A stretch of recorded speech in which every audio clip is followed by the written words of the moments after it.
Deke. Welcome to dekePod, my series of once every other weekly videos. This is my chance to tell you what I really think about computer graphics and digital imaging without anyone looking over my shoulder telling me to tone it down. I hate it when people tell me to tone it down. Jerks.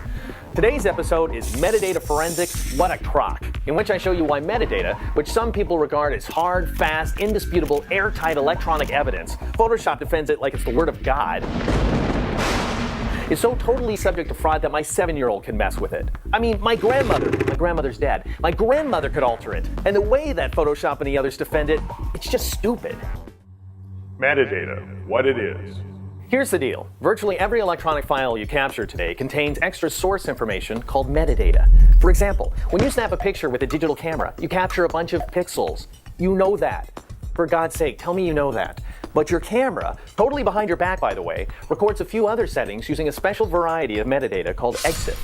EXIF tracks the aperture, focal length, whether the flash fired. It also records the exact time and date that you shot the photo, which is great, right? You know when you went parasailing with your girlfriend, or when your kid lost her first tooth, or when grandma lost her last tooth. But you don't always want people to know when you shot a photo. Could be sort of incriminating. Under the right circumstances, that date stamp could come back to haunt you. Or petty crimes.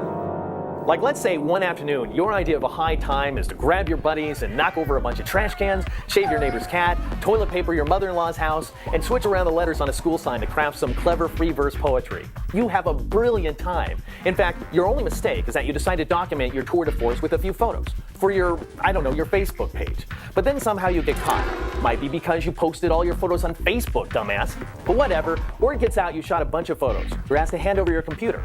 Photos, date stamps, that metadata, it'll get you. The trial.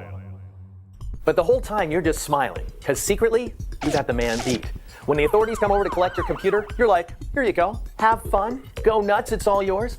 They rummage through it, find the photos from the afternoon in question, pop them open, and there you all are. You, Carmine, Lemming, and Otter, whose mom would shit if she knew he was out with you, all in your Sunday best, looking like the clean-cut, bright-eyed, community-minded citizens that you are. Hell yeah. See, these images of you decked out like young Republicans are now time and date stamped at the exact moments of your prolific spree of misdemeanors. The very files that were once your dread enemies are now your best friends. They are your alibis, baby. You are free to go. The ruse.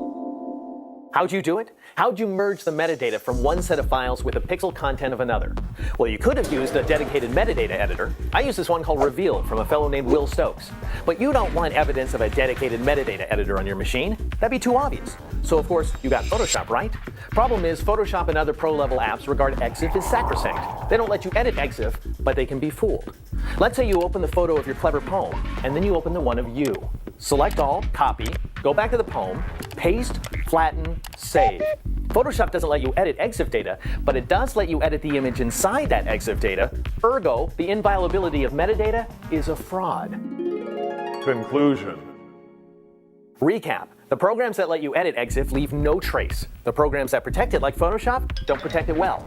And most cameras aren't even set to the right date in the first place. Honestly, where getting evidence is concerned, those old-style date stamps that are applied by disposable film cameras are liable to be more accurate. So anyway, now you know how to manipulate the system and make Photoshop work for you, not against you. And all it takes is copy and paste. I mean, how lame is that? You don't have to be a hacker. Just copy and paste, and this never happened. Well, that was fun. I mean, metadata. I thought it was fun.